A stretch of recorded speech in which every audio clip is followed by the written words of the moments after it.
Charles III en France, c'est pour bientôt. Le roi d'Angleterre et son épouse, Camilla, seront accueillis à Paris le 20 septembre prochain par Emmanuel et Brigitte Macron. Ils feront ensuite une halte à Bordeaux, avant de repartir le 22 septembre. Stéphane Bern a été invité à réagir à ce premier voyage de Charles au sein du territoire français en tant que monarque, sur le plateau de C'est à vous sur France 5 ce lundi 4 septembre. Alors qu'il a rappelé que le fils d'Élisabeth II a déjà fait au total 70 visites dans l'Hexagone, le journaliste passionné par les familles royales en a profité pour raconter quelques-unes de leurs rencontres. Je me souviens d'une fois où il était venu pour promouvoir les produits anglais et je lui avais dit que j'avais goûté à peu près tout. Il m'avait répondu « Oh, je suis heureux de voir que vous avez survécu ». Avec son humour britannique, s'est remémoré le présentateur de Secrets d'Histoire. Autre anecdote, celle d'une soirée passée à l'UNESCO, dans le 7e arrondissement de Paris. Je devais me présenter et à ce moment-là, la lumière s'est éteinte, a raconté Stéphane Bern. Il faisait très sombre, on ne voyait plus rien. Il s'est tourné vers moi et m'a dit « Vous croyez qu'on va encore dire que c'est de ma faute ?» a-t-il poursuivi en expliquant que Charles III avait conscience que tout le monde lui mettait tout sur le dos.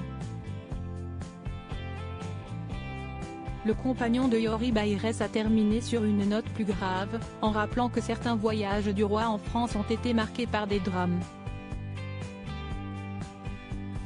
A commencer par la terrible soirée du 31 août 1997, lorsque son ex-épouse Diana a perdu la vie dans un tragique accident de voiture. C'est lui qui est revenu chercher le corps de son ex-épouse, morte avec son amant Dodi Al-Fayed en 1997, a souligné l'invité d'Anne-Élisabeth Lemoine. Supérieur à Charles III, roi dandy, l'homme le mieux habillé du monde Karl III, un grand roi pour Stéphane Bern. Il semble y avoir une bonne entente entre le journaliste français et le roi britannique. Lorsque Charles III est monté sur le trône d'Angleterre à la mort de sa mère le 8 septembre 2022, Stéphane Bern avait prédit qu'il serait un grand roi, dans un entretien accordé aux Parisiens. L'auteur de nombreux ouvrages sur les figures de la royauté n'avait pas tari d'éloges sur le nouveau roi, énumérant à nos confrères ses qualités. C'est sans doute l'héritier au trône le mieux préparé au monde.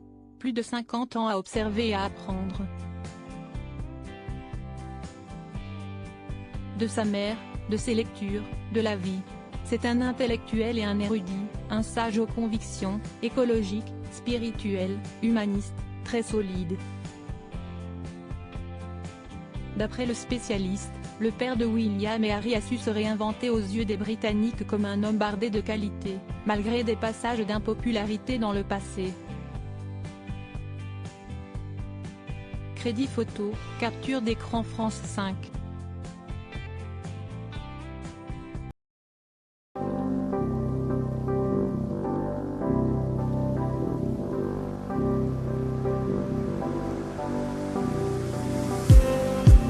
Just need